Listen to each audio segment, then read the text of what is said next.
All right, this is the Moonlight Sun Mike Skyros, and you're checking out the Three Count Podcast. Do you wanna get live with me? Do you really wanna ride with me? Welcome everybody to another great edition of the Three Count Podcast presents Now Into Ring, and I'm your host, Clifford Red Dog Miller, the man that leads you out that mountain called wrestling.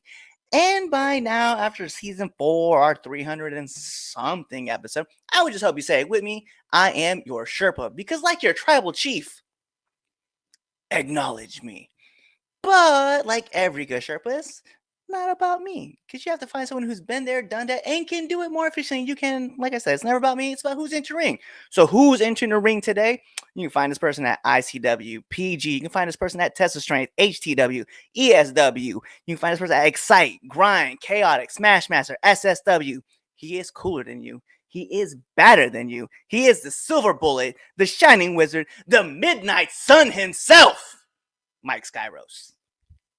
Hey, I appreciate the intro, bro. Yeah, when I hear it laid out like that, I've been pretty busy lately, which is a good problem to have.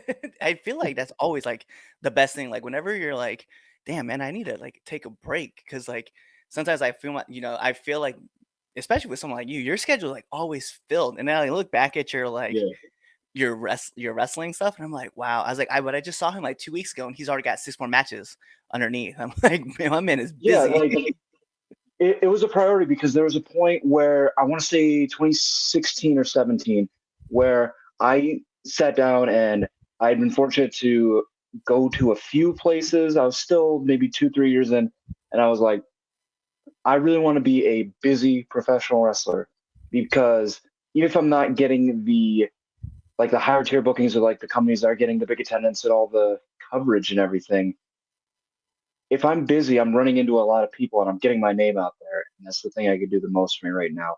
So I set out and I messaged a million people. I went to a million shows, and it took a couple of years, but it paid off. And now I'm seeing the fruits of that labor probably the last 2, 3 years. It's one of those things where it's like, I started like I'm now getting into my 4th year, right? In Hmm. January, and it's like I'm still learning the ropes, and but I do understand like the benefits like sweat equity, right? So like going in, showing face, talking to people, introducing yourself, being available, and I've started to notice that like when I was down in the mid Atlantic, I was like getting a lot more bookings, and now like I'm up here in the Northeast, and it's like, okay, well now you have to rebuild everything that Yeah, you kind of been working at. But the best part about it is that like I'm not building out of like, and I've said this a few times, I'm not building out of like newness, I guess, if that would be like not the right word, yeah, but I'm building out of experience, right? I'm not building out of scratch, but yeah, I'm building out of like experience. And so it's like, all right, cool. I've been able to network with a bunch of people, and thanks to this podcast, like reaching out and like talking to people in different areas, like I kind of have like some a pretty good networking opportunities with like a lot of different yeah, people. So it's cool to be a part of that. yeah. And that's a good way to put it as well because I'm in a position that I'm very fortunate to be in, and I'm one of the long tenured guys at my wrestling school. So we have guys coming out of the school that, in my opinion, you can put on a different places on the card and they can knock it out of the park. But you can be as good as you want, but if no one knows you and knows how good you are familiar with you, how much does it matter? Because ultimately those are the people that are putting you on cards. So like you said, you have to put in that sweat equity and get people to know you and make people familiar with you because most places in one form or another are going to give you a shot, and you have to be ready for it. And if someone doesn't give you a shot, that's cool. That's their prerogative. Go find somewhere else that does. Yeah, I think that's important too. Is that like, it's something kind of like how we were actually talking about this before, like we like came on the air for this. But it's like everybody has like their opinion, and it's only one person's opinion, Yeah, right? And it's not like exactly. you don't have to, if you're not welcome that one place. I mean, let's be real. Like, there's a lot of places to work, right? There's a lot of places, Yes. and in the indie scene right now is like a prominent time for people because like there's so many companies that are coming out. There's so many companies that are trying out. And then at that, you can get more footage and then show it off to other people and be like, hey, like, look, this is what I'm able to bring to your show. Or like, I'll be real. I'm very basic in my wrestling moves, right? But I have such a big Yeah. character that like it kind of like covers like a lot of the stuff that like I may be lacking. So I'm like, yo, I can bring this to your show, or I can do this, or you can do Yeah. whatever. But it's all about like if you're not welcome that one place, like you said, just there's a million places to work. It's not like you're stuck at that one. Yeah.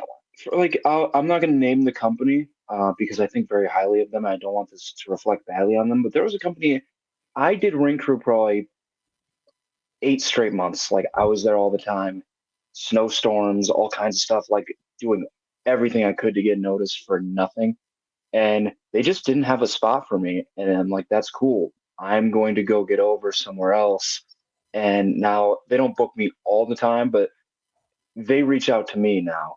So it's a thing where I just think people take it too personally. And especially you look around, we're in the Northeast. The Northeast is crowded with promotions, but it's also crowded with wrestlers. Hmm. And you have to fight through a lot of people to get your spot. And to your point too, anyone who's out there that's like, oh, I don't do the flashiest moves, or I'm not one of these like one of the indie guys that's like gonna run around and do a million things, which is cool. And there's a huge section of the audience that wants that. But if you can connect to them in different ways, which is very much possible and sometimes preferred for some of the crowd, there is a place for you, in my opinion. Yeah, I think that's what it is. I see guys like Desmond Cole, right? Like Mhm. he has like this charisma where he's able to connect with audiences like anywhere he goes. Like I see it. And I know like he had put up like on his X account, Twitter, whatever you guys call it. But he had asked like what was the thing that brought like your attention like to him. And that's what I told him. I was like, yo, like you're just this connection with the fans. And it's something that like Yeah. one of my friends who actually, Chaz, he says it all the time. He's like, I hate watching you work because he's like, you connect with all the fans everywhere you go. You just somehow connect with those people. And it's like, if you have that ability, that's always going to get you over, regardless of what you can do. Yes. Yeah. Some of the most popular wrestlers of all time. You look at Stone Cold Steve Austin or Hulk Hogan. No matter what you feel about either of them personally, they made money. They had a connection, and most of what they did was punch. Like Yeah. they didn't have 1,000 moves. They had a couple moves each, maybe. And I don't know. Like I could go off on a huge tangent, but like I don't know. It's the connection with the audience is way more important than all of the like flying around that happens in the ring. Although there is a time and place for that stuff, and it's wicked cool still. Yeah. Oh yeah, yeah, yeah. Like I'm a massive fan of like Rey Mysterio. I love watching Ricochet and Yeah. Will Ospreay work. Like those are Yes. great people. But there is Yeah. something to be said when you look at someone like The Rock or Austin or Cena, right? Everybody talks about the 5 moves of doom, right? But Yeah. they're coming and you still pop whenever you Yeah. get to them. Yes. Yeah. And like you look at a guy like Kenny Omega or Will Ospreay, there are very few of those guys. Like those guys are like the very best of the best. And if you want to get to where they're at or somewhere in that sphere with that style, you have to be that good.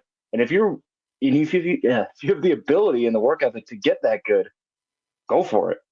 But not everyone has like the potential to get there. So you have to kind of find your lane.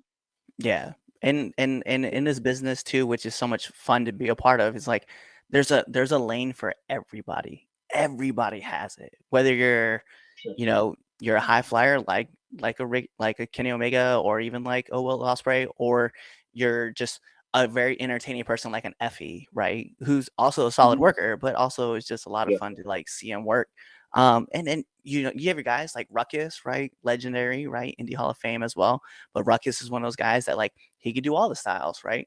And he's great at Yeah. everything. But he also, like you said, he put in all the work to get to that point. And I think about those guys who are just like they're over with the crowd because they just know how to get over. Yeah. I think you said that well. So I love having these kind of conversations where we talk about like these kinds of things, but I kind of want to more in depth about you. So who is Mike Yeah. Skyros? That's a complicated question. I think about that all the time because we're in front of an audience and people ask me that both in and out of the ring, like, oh, what's your character? What are you about? Like, who are you? And what I keep coming back to is how do you how does one summarize like a person? Like it could be very if you're someone like, oh, I'm a pirate or a cowboy or whatever, something like super like broad strokes like that. And when I started moving into the form that I'm in now, I'll put it that way, it was very Axl Rose. It was very like on the nose, like uh very spoiled rock star in a way. But over the period of years, it just became a very specific shade of me. And it's hard for me to put it into words, but I know exactly what it is. If you put a camera in front of my face, or you put me in a wrestling ring, I know exactly how to be that person. So honestly, can I sit here and tell you like what my character is? Not really. Can I go in a ring, or can I stand with an interviewer and show you what it is? 100% every single time. I think it's one of those things too, is that like you understanding like who you are is you just end up being like genuine to not just like the character, but it's a piece of you. So you're already Yes. genuine to yourself, and I think that's where like audiences connect the most because I know a lot of people say like, "Wow, my wrestling character is me cranked to 100 or an aspect of me cranked to 1,000." And to be fair, like I know for my character, I like to play off the comedy side of things because that's just me. I'm just very Yeah. outlandish for some reason, but I crank that to 1,000. And then that's Red Dog. Like he's just a lot Yes. outgoing, goofy dude who understands he's also a mercenary, but he's one of those guys that's just gonna be like, "Hey, this is me," and I'm just like that big goofball who's just gonna kick the shit out of people because he invests in dark humor. But it's Yeah.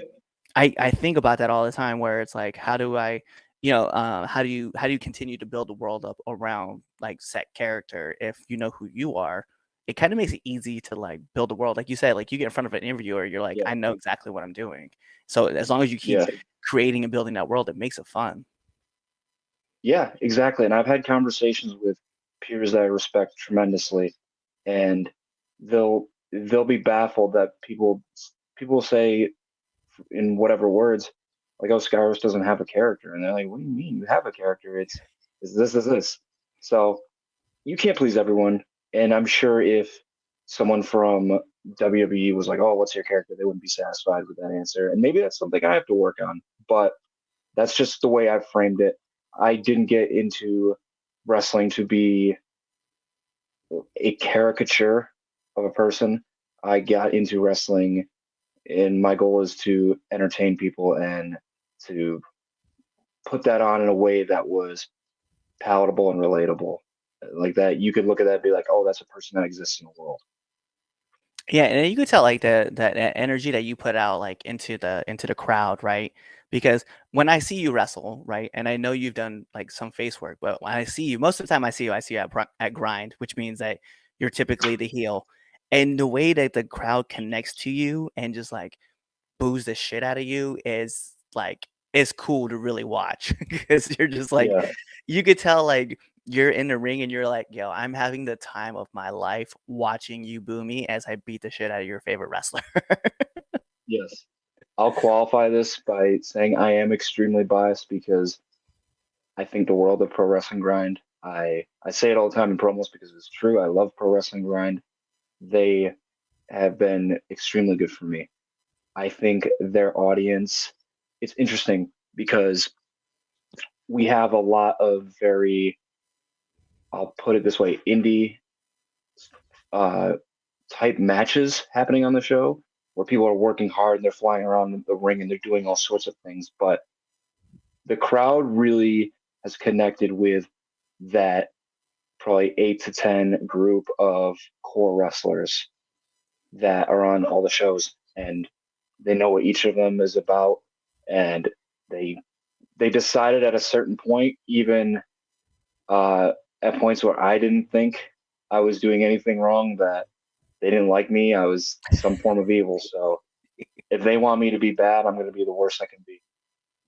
It is truly like I remember like your last match I watched, uh you, you're just sitting there and like you're just beating the shit out of Mikowski and you just like, hey, yeah, is this your guy? Is your favorite hero? Yeah, no, I'm just gonna Yeah, stomp on him and kick the shit out of him. And yeah, like the crowd just gave it back to you. And I was like, this yeah, is how you have the time of your life. yeah. Well, it's interesting because if they didn't, on the other side, if they didn't care about him either, then they wouldn't care. They'd be like, okay, like stomp him out. What do we care for? He's in terms of making your opponent a superhero, making your opponent seem like someone that's easy to root for. It's not hard with him. You just show him the real dude. I think the world of him, and I'm very pleased that I got to be in the ring with him. But yeah, that audience gets it. That audience is fun, and for a bunch of people that are out there drinking all night, like just getting wild, like we've had very few problems with any sort of nonsense going on in the crowd. I There are kids in the crowd, and I I don't think they've ever felt like they couldn't be there, that they weren't welcome Yeah. for anyone.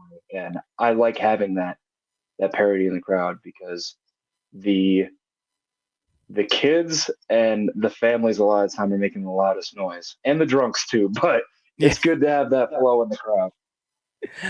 I remember like sitting out in the crowd. So like I've worked two aspects of grind the last couple shows I've been Mhm. at, right? So one of them, like I was behind and I was just kind of listening in on the crowd and just seeing how they responded. But it was when I got to sit out in the crowd in the first show that I was a part of, and I really got to see like how quickly the crowd like attaches themselves to somebody, right? So I think main event had worked Culture Inc., right? And That was a to really good match. it was Watching an that. yeah, and the crowd really like was they're obviously attached to main event, but Yes.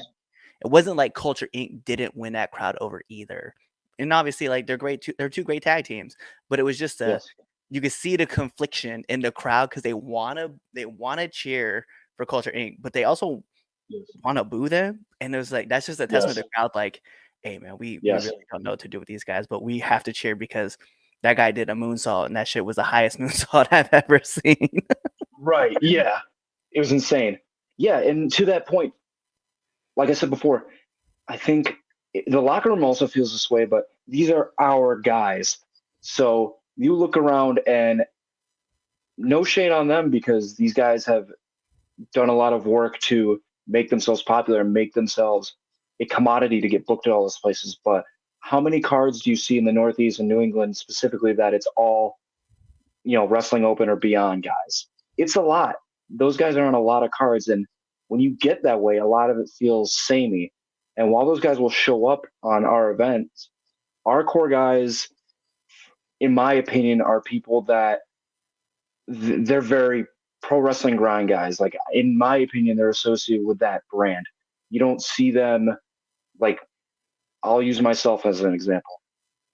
I'm not featured on Beyond. I'm not featured on Limitless. I'm not featured on Chaotic. Have I been in some of those circles? I've been featured on some of those cards. Yes, but when I think people look at me and the way I want them to look at me is as a pro wrestling grind guy first, and Yeah.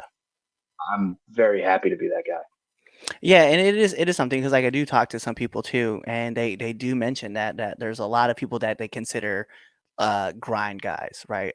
O'Shea Yes, being one of those guys too. It's like he's yes, considered a grind guy, and then Rip, right, and Perry and Zelmy, yes, right? Those are all considered grind people versus like, yeah, I've seen that person wrestle at the Wrestling Open, or I've seen that person at Beyond, or I've seen that person at yes, Limitless. So it's definitely cool that you can talk to the crowd and they know them based off of, oh, I saw them here. Like even though I saw Andy right at Wrestling Open, the yes, next night I saw Matt Grind and the crowd was like, that's our guy, and that's what yes, they were cheering that through. So it is cool to see that label get put on certain people, and I'm like, bro, like yes. that's where I want to be in a couple of years is attached to Yeah, that.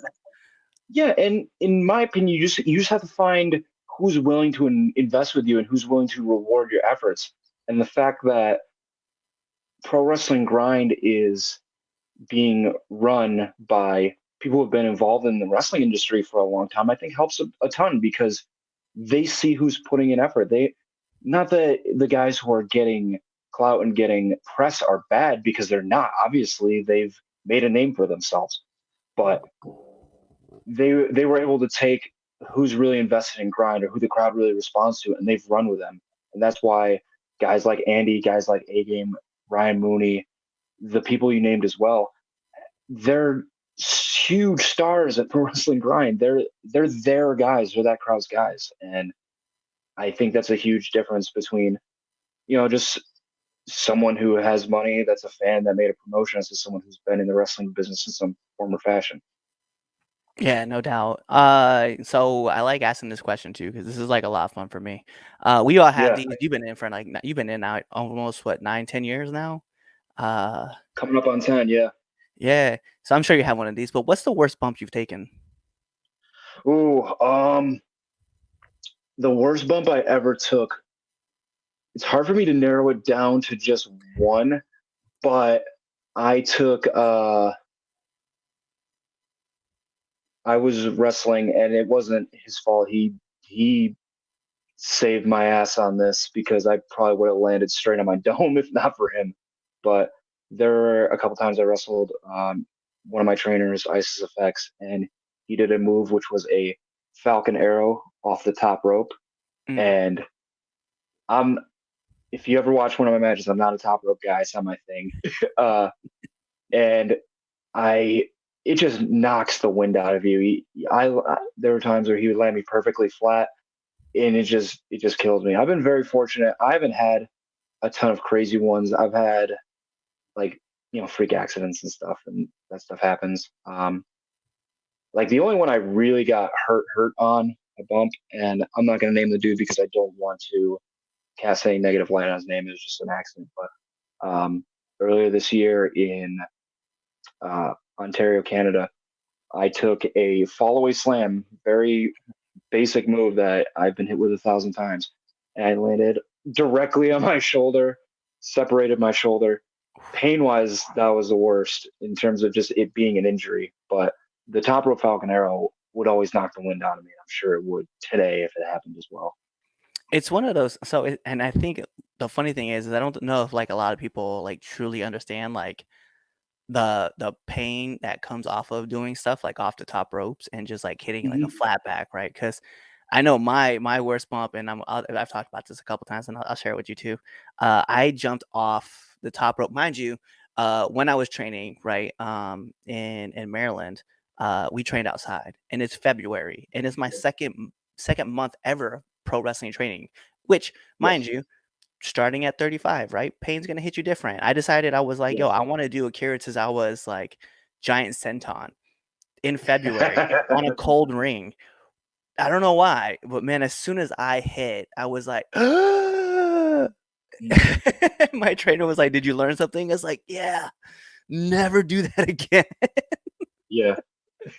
Yeah, you So had the outdoor ring with the cold wind, with the new like I'm not used to bumps yet, yeah, spine and lungs, and oh, you made a cocktail of pain that day. Yeah, that ain't it. No, yeah, thank no. you. But the funny thing is like now, like I find myself like wanting to do like big, like not big bumps, right? But like I love taking chokeslam bumps, right? Like big dojo bumps because those are fun to me. I don't know why. It's just kind of like a sickness, I guess. Yeah, But it's like one of those, throw me up in the air and I will hit flat on my back and I'll be okay. I may not sound like yeah, it because I try to sell like I died, but yeah, I'll be fine. yeah, yeah. I mean, especially you've seen that pro wrestling grind ring. Like I've fallen or tried to dive off the top rope, and I've missed and hit that mat, and it does not have much give to it at all. So that's a super serious fall off the top rope in that pro wrestling grind ring. So like there have been a couple times I've been gasping for air for sure. So I feel you on that. Yo, being that you've been in for about almost 10 years now, just the one other question that I really do, this is like one of my other favorite questions to ask is what's the hardest lesson you've had to learn being in the business? The hardest lesson I had to learn was that's a good question. I would say not that I ever had a I don't think I ever had an attitude problem. Like looking back objectively, I was never cocky or entitled, but I've really been adamant on practicing even more humility because you'll hear Chris Hero say this a lot, and I completely agree. Wrestling owes you nothing. Wrestling didn't knock on my front door and say, you need to go out and drive to all these shows and do these matches. No, I chose pro wrestling because I love it. We choose pro wrestling because we love it. And it's on us to treat it with respect and to not act like not act like it owes us anything. Like, and what does that mean? If a promoter is asking you to do something, if it's within reason, if it's not, some bigoted BS or like something that completely, goes against like moral code, do it. It's their show. It's their prerogative to do it. It is also your prerogative as a talent to say, no, I'm not going to do that respectfully and dip. Um, but at the end of the day, it is a business. So the person with the money that is paying us ultimately calls the shots. And if we don't like it, it is not our job to rewrite the show. And I will always present my ideas, but I've learned to humble myself and make the best out of those type of situations and not be as entitled. If that makes sense. No, 100% makes sense. But it is also fine. Like, and I don't know. Like some promoters like get upset when you do this, but it's also okay to ask the question like, "What do you want to do with me?" Yes. Yes. Because at the end of the day, then it's you and them trying to work together as a collaboration to like figure out what road you want to do. Like, I know, uh, there's been a couple shows where I got booked and like I was gonna lose, and I was like, whatever. Like, what do you want the story to be? And they're like, well, we're not really quite sure yet, so we're just gonna kind of like book you in a couple matches and we'll figure it out. I'm like, cool, whatever.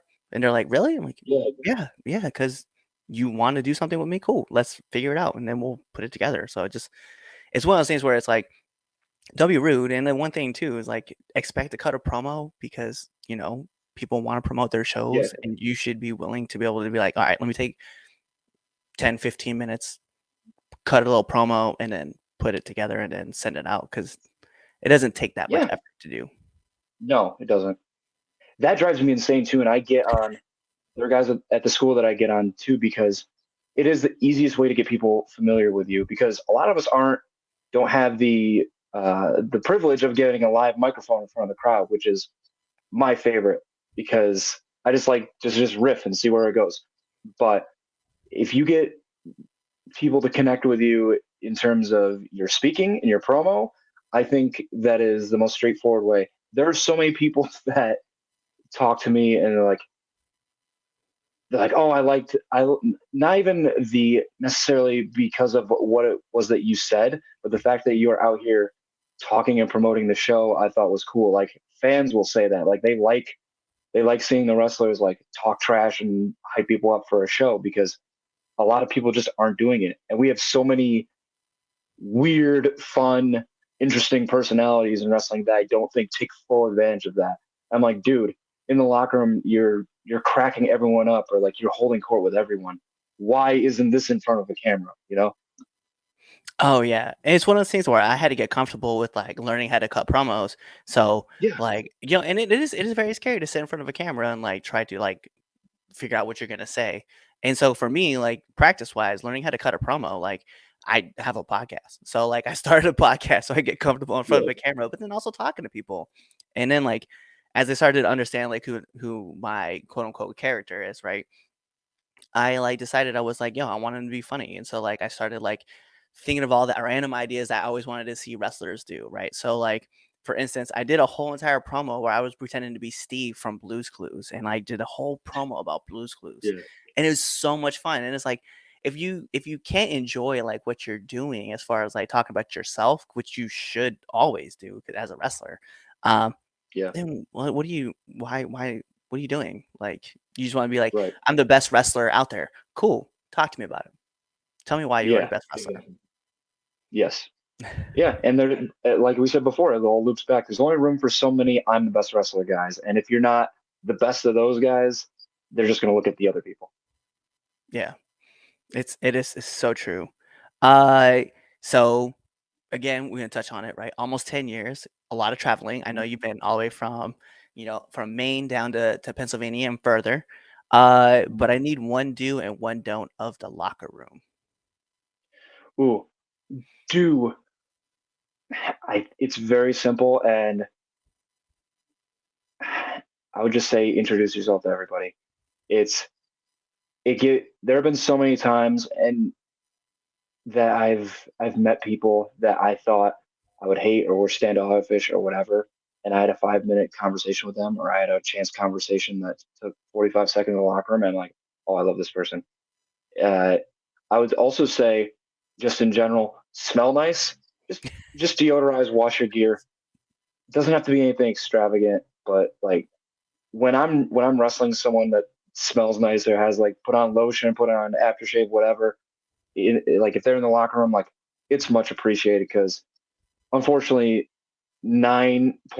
9.99995 out of 10, it smells like a gym locker room. If you know, you know. In terms of don'ts, I'll just say don't in the locker room, don't assume. And when I say that, I've seen so many problems develop out of a lack of communication. I think most people are human. If you have a locker room issue with someone or you have disagreement with someone, sit down, talk about it.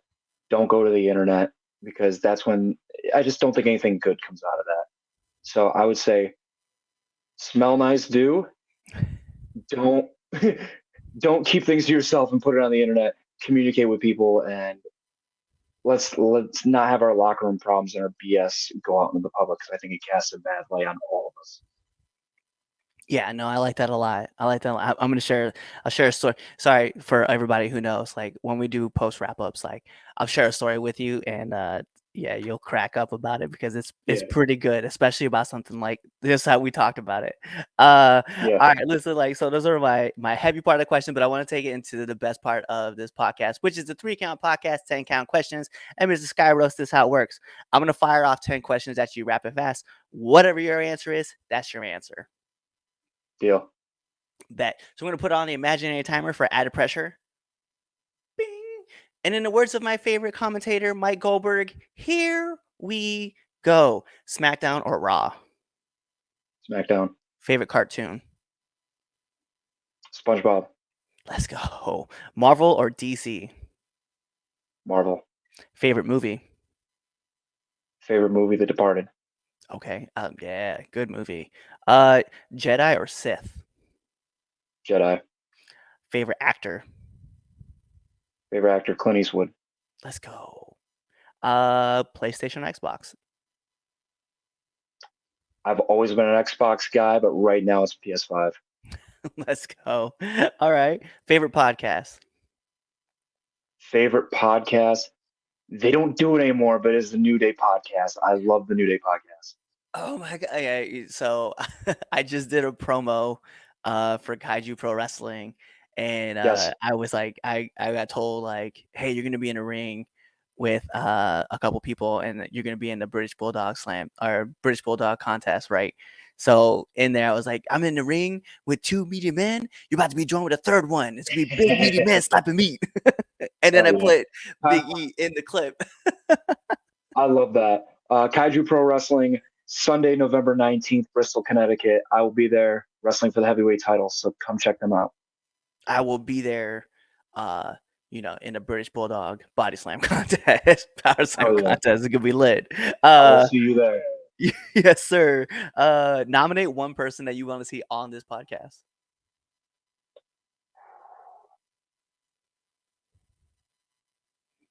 Corey Jackson. And I'm with it. And then last but not least, my favorite question I ask every single person who comes on this show: favorite curse word. Fuck. I mean, like, is there The really best any other one. word? The best It's one. the best. Yeah. Bet. Well, those are all my hard hitting questions. So the last thing I need from you is let our listeners and our viewers know where they can find you. Yeah, this is the Moonlight Sun, Mike Skyros. You can find me on all social medias at Mike Skyros. That is at symbol MikeSkyros. That is Facebook, X, because it used to be Twitter, Instagram, TikTok. Find me on all of them. Message me, hit me up. As long as you're cool and respectful, I will talk to you. There you go. So he gave you his handles. He told you where you could find them, and whenever you guys see this, actually, I think this episode will be out after Kaiju, but we're definitely with a clip of us being at Kaiju. So anyway, Yeah. after after all that, he told you where you could find him. You guys know what that means. Like every great part of this wrestling match, we got to take this home because this is the 3 Count Podcast presents Now Entering, and I'm your host, Clifford Red Dog Miller, the man that leads you up that mountain called wrestling. But like every good Sherpa, it's never about me. It's about who's entering. So who's into the ring? You see him right there. Yep, the Midnight Sun himself, Mike Skyros, and you guys know what that means. Tune in to the next episode and be there, or you're legitimately following us on all of our social media platforms. You're subscribed to our YouTube channel. You're following us on Spotify, you're listening to us on Amazon Music because we're there too, or you're even listening to us on iHeartRadio, whatever that little jingle thing is that they do. You're sharing this with your friends, you're telling your family about us, you're telling your pets about us, you're even telling your enemies about us because, hey, we love haters too. So you're doing all that stuff, buying all of our merch, or you're really just kind of waiting for this episode to end, you're waiting for the outro, and then you're choosing another episode to listen to. Kawaii. What's going on? It is Clifford Red Dog Miller, the man that leads you up that mountain called wrestling. And what we need from you guys is to kind of show some support, right? We want you guys to go to our YouTube channel at the 3 Count Podcast, go on to our Twitch channel, 3 Count Pod, or even our Facebook page, 3 Count Podcast, and just give us a like, follow, subscribe, even give us a comment, right? Do all that cool stuff. Share it with your friends, share it with your family, share it with your enemies, right? Or you can even come talk to us and just chat us up, right? Find us on Twitter at 3Count_pod. Find us on IG and on TikTok at 3Count Pod. Go ahead and leave us those comments. We want to hear from all of you guys. We're going to keep putting on videos and stuff like that. We want to keep making this content better, so we want your guys' support. Also, if you guys want to, go support us at prowrestlingtees.com/the 3Count Podcast, or even find us on foryourwear.com. Give us the support. Show us your guys' love because we want to give it right back to y'all. So, in the meantime, love y'all.